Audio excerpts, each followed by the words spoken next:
Self-defense training for women is often celebrated, but let's not forget, a strong mindset also plays a crucial part in staying safe and empowered.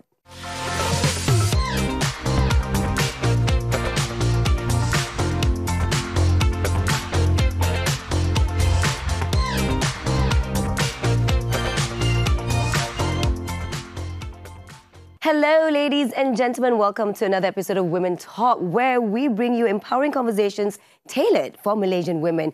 And today we're talking about self-defense for women, because you know what, ladies? Living in fear can really weigh you down, which is why a lot of us ladies tend to turn to self-defense for protection. And not just ladies, men as well. And joining me today are my two amazing guests. First, we've got Faiz Noor Benny Farooq, known as Benny, of course, who's a co-founder of She Fights Gym, a gym that helps women gain self-confidence through the discipline of various martial arts. You're also a fitness and martial arts instructor. You also fight competitively in Muay Thai and Brazilian Jiu-Jitsu, BJJ, just to make my tongue easier. So don't mess with you lah, katakan, in short. Second guest, we've got the amazing Izana Saleh. You are a co-founder for Girls for Girls. You're passionate about helping more women and girls into leadership positions and build the needed mental resilience in taking ownership of their surroundings. Yes. Welcome, ladies. Thank you for having us. Thank you for having us. Thank you for joining the show. It's amazing having you both. And I think this topic is something that is really important for women. I've got two young daughters, and I always think about self-defense, about how when they go out into this world, how are they equipped enough physically and mentally to protect themselves. So which is why I think this topic is really, really important. Maybe we can start with you, Benny. I started She Fights in 2017. We started to teach the ladies and the girls to just empower them, to make them understand about the importance of the self-defense through martial arts. Because when we speak about self-defense, it's a combination of martial arts, because the attack comes from long range. So when the long range, you have kick. So you have a Muay Thai, kickboxing, taekwondo, and then the attack comes to middle range. So middle range, you use your hand to strike. So you have boxing, Muay Thai, and taekwondo again. And then it comes to close contact. What martial arts you use? So you use Muay Thai, elbow and knees, and then very close contact. So the most effective martial arts for self-defense in very close contact is Brazilian Jiu-Jitsu. Okay. So then we teach the girls, we teach them that we tell the ladies that self-defense is not merely physical contact. It's 90% mindset, and 10% is only the physical contact. So we teach them the theory parts, which we cover the action prior to harassment. What you need to know before the harassment. So in the what do you need to know before the harassment? So there are 4 important elements. We have awareness, alertness, avoidance, and focus. Okay, very important. Yeah, and when we speak about attack, so in the crime scene, they have a crime triangle. So we have intention, ability, and the opportunity from the attacker. So the things that we cannot control is their ability and their intention. What we can control is opportunity. So close the foundation of the opportunity before it happens. Like don't walk alone in a dark alley. Don't take the elevator alone if you don't feel safe. So stuff like. Oh gosh, I was just thinking about that the other night. I was in a shoot and I was in an elevator alone. So thank you for that tip. Okay. Izana, we're going to go to you now. So from your perspective, what are some of the top tips in building resilience in women, especially from a mental health standpoint? Sure. Firstly, Sazi, thank you so much for having me here. My pleasure. Speaking about mental resilience, I find that that's a really important topic that has become quite normalized in terms of conversations in our post-pandemic world. And if I may describe resilience a little bit, mental resilience, it's our ability to bounce back. And bounce back from challenges, from obstacles. And what we hope is that for people to bounce back better each time. Yes. And you asked for some tips. I'd like to break that conversation down to 2 parts. Okay. One is being able to build our mental resilience by having external support system. So that can be ecosystem or, not necessarily your family. Generally, people say, normally my family supports me, but some are not fortunate enough to have that. There's always friends. There's always also professional building help. your own community to help. Correct, yeah. And now there's prevalence of professional services available. Second part is the internal system. It's ourselves. How do we build mental resilience within ourselves so that we can come back and bounce back better? you know, there's three of us here. Yeah. I'd say that there's three ways for us to approach mental resilience. Sazi's way, Benny's way, Izana's way. And that's really important because each of us cannot take on another person's methods, right? So firstly, it's very important for us to know how and why we work in our specific ways. So what I can share for me, what works in building personal mental resilience through life's challenges is the spiritual part. Yeah. And that could be when, you know, we talk about faith, we talk about finding peace. And this is not necessarily ritualistic or religious, but it's spiritual. So whatever works for each of us. Second is about the physical part for me. It's about moving, it's about sweating, it's about getting the hormones to do its job in our bodies. And a lot of people think that, you know, working out is something we do so that we stay fit, so we can fit into the clothes nicely, which is, yes, a really... it's part of it. It's part of it and a really great bonus, but primarily knowledge about your physical self, the hormones, how it functions, how much exercise you need to have mental stability. Those are things that we have to pick up quickly and learn so we can regulate ourselves. That's the physical part. And the third part for me is nature. We are one with nature. And in terms of being able to problem solve and be able to come back and bounce back during tumultuous times, for me, I find that grounding ourselves in nature, having our feet touch the earth, being in nature, walking near the trees, having fresh air, it helps my mind problem solve as I'm walking, as I'm breathing, as I'm grounding myself on this earth. It's running for me.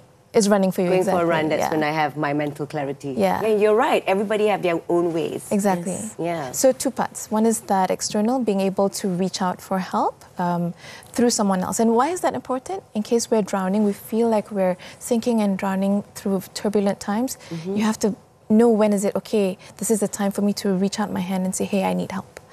And that is why it's important. And I like that. Mental resilience is about knowing how to bounce back. Because you know what, in life, things are always going to happen. You can't stop things from happening, but it's how you equip yourself to bounce back from something or from a challenge. Yes. We're going to go for a quick break. We'll be right back. Don't go anywhere as we dive into this conversation more.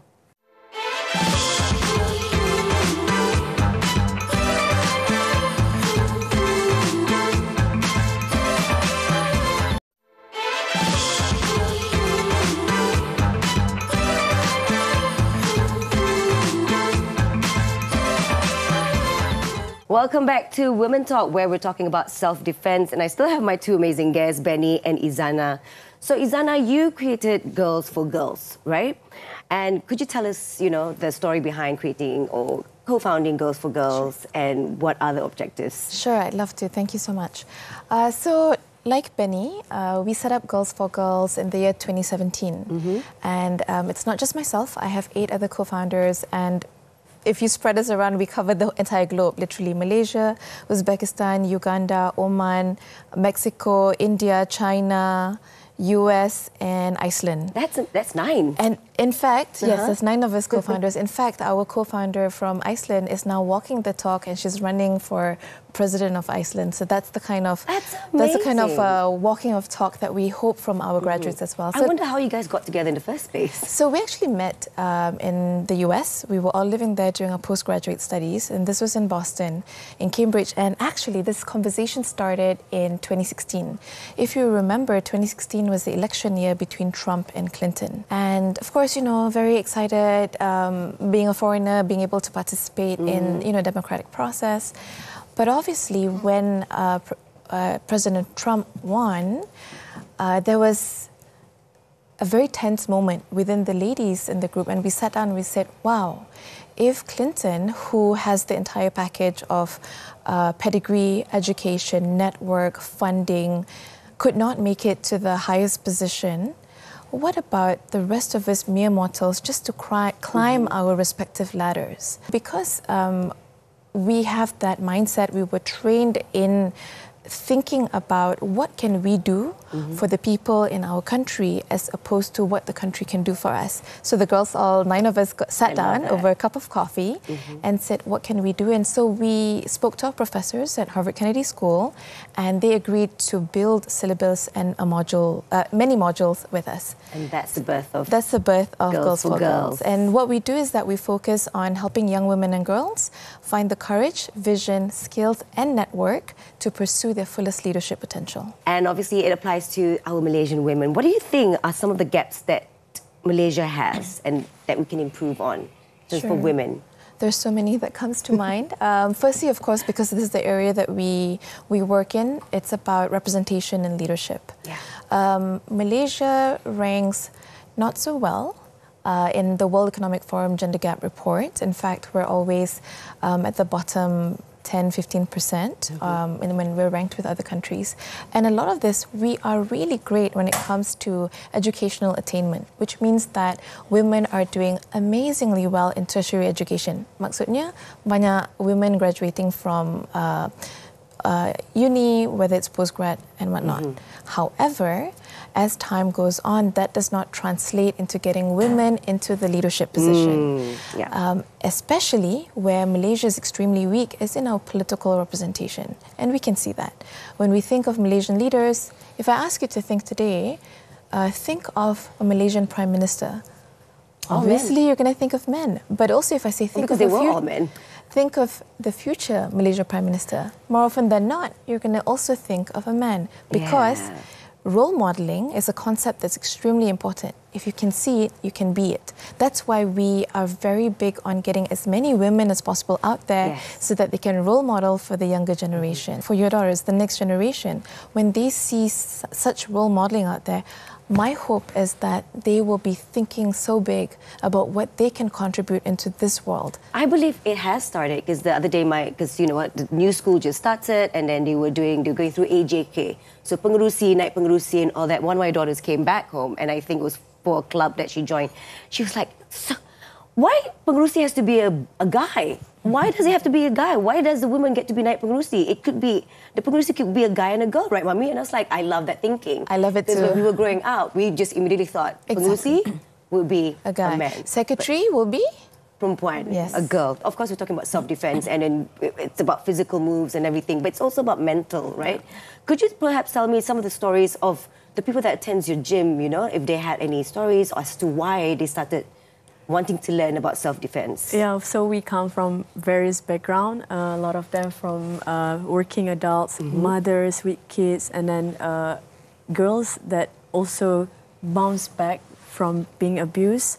So they come and train and get themselves again fully equipped, get education and learn the practical skills to know the self-defense move if in case things happen again, or just to boost up their confidence. Could you tell us about any personal experience of some of your, I mean, without revealing names, of course, but it's just to let them know that something can be done when something does happen to you.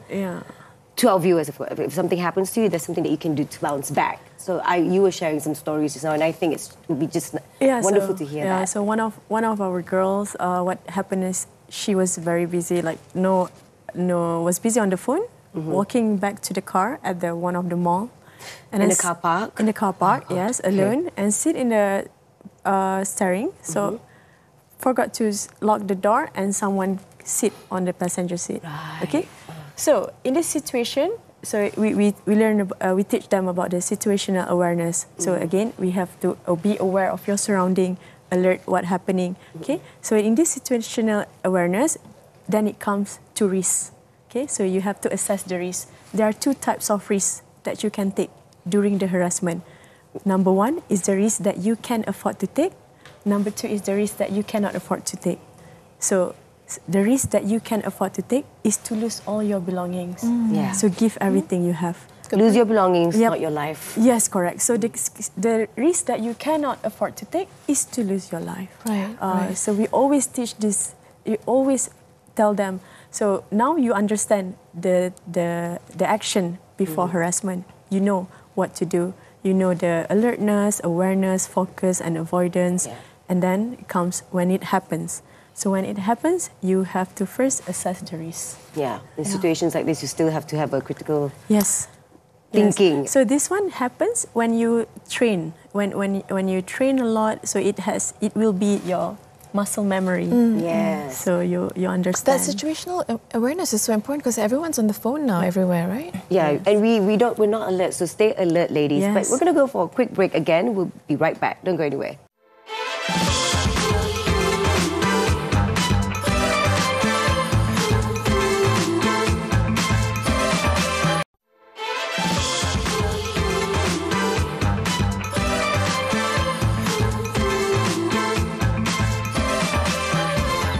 Welcome back to Women Talk. So before we went on a break just now, Benny, you were talking about how girls, them not being alert or aware of their surroundings when going out.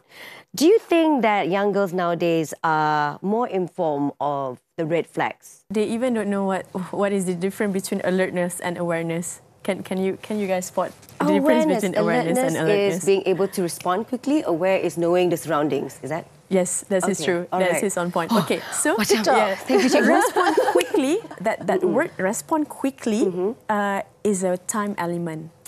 Yes. So aware is when you know your surrounding. You know what's in front of you. You know what's beside you. And alert is when it is the time. Should anything happen? Yes. How many seconds you have to run? Okay. So that's the difference. Interesting. So not many people knows the difference between aware and alerts per se. Okay. So they would say That's like one. yeah, Yeah. and there is the same. And focus is actually the combination of awareness and alertness. Yeah. So if you don't have awareness, you don't have alertness, then you cannot Therefore, be you're not focused. focused. Yes, you're not focused. Yes. And lastly is the avoidance. So we always have to remind our girls, our kids, and everyone that when you feel that you have an instinct, like you don't feel good about a way, about a person, about a situation, call for help. Like don't be shy to call for help. Yes. Talk to your parents. If you don't have families like you can trust, friends or some professional, like Izana said. So those are the things that we can educate and skill these ladies and girls. And I think a lot, that's why I was saying in the beginning of this show that this topic is super important. It's for those mothers out there, or fathers as well, that are watching this and have young kids, is to tell them, hey, be alert. Sometimes we forget until something happens to us, only then we realize, oh no. When I was a young girl, I often felt unsafe, especially when I'm walking alone. Remember those days when people would catcall young men, like, I don't like that sound, I don't want to do it, and that is community security issues. What are some ways to engage young people in addressing community security issues? Izana? Sure. I think it's a great segue from what Benny was talking about, because I think a conversation needs to be had on both ends of the spectrum. One is the receiver of those community security issues. And I don't want to paint it with a broad brush and say, oh, just women go through that, because actually men go through that kind of harassment as well. And I think the conversation that Benny, actually, I'm learning a lot listening to you, Benny. I'm learning a lot from the both of you. Yeah, and the things that she's highlighted, the courses that She Fights produces, actually, those are the kind of conversations that needs to be had with the receiver of such harassment. You've got to be alert. You've got to be aware. It's different. Did you know that? What does it look like? And when do you avoid? What are the risks you can take? What are the risks you cannot take? So parents, or even us as individuals, must enroll ourselves in environments that have this kind of conversation, the theory, but also the practical, which She Fights does as well. So you're alert, but if you're cornered, then what do you do? If you're not cornered, can you run? How fast can you run, etc.? And then there's another conversation that needs to be had at a young age, so that we can reduce the amount of social issues where we have these perpetrators of such harassment, right? We can reduce these red flags by them understanding their moral obligation. But this has to be done at a young age. Yes, You've got to... it has to be done at a young age. Yeah, not to say nip it in the bud, but it's got to start at the cusp before these kids enter school even. Because sometimes this harassment doesn't just happen when we were young adults. It also starts in school. You're right. Kids, it happens in schools as well. Some of our girls, I've heard stories from them, because when you get into mentoring in Girls for Girls, you get very deep, very private conversations. So some of it, I understand that even in high school, the kind of harassment that happens there is, I mean, it causes teen pregnancy. And so how do you prevent this? You're talking to a mom of teenagers. Exactly. Here. And this is scaring me, and but so, it's good. You know what I And I'm mean? aware This of kind of conversation needs to be taken into account early when you're young. What can you do? What can you not do? What kind of touch is safe? What kind of touch is not safe? If someone's like, hey, this is safe, anywhere else, no. What do you do? Don't wait until your kids become teens to explain to them. It's got to be much earlier. Actually, yeah, even when they were still in Sekolah Rendah, and this conversation did happen, by the way, but yes, you're right. It's not just out there in public areas or not. It's in schools as well. And you think schools are supposed to be a safe place, but no. The truth in is the end, it's you not, can't protect them when you're not with them. So what you need to do is have a conversation with them. Have these sort of conversations at home. Yeah, So that our role as adults or as parents is to prepare them to get into this unfortunate big bad world out there and be able to fend for themselves. Unfortunately, the reality today is that we've got to start much earlier. That's the truth. True. Very, very true. And you know what? Thank you, ladies. We have run out of time. This conversation, I'm just so glad it happened. But what I heard just now when we were on a break, that these two will be collaborating. So there is a future She Fights and Girls for Girls collaboration coming out, right? I hope so. Okay, We've so had too many opportunities, so we must take it on. Yeah, it's a sign. There's no accident in life, right? So hope to see you guys. So watch their space on Instagram. We're going to go now. Thank you so much for watching. And don't forget to catch Women Talk next week as well.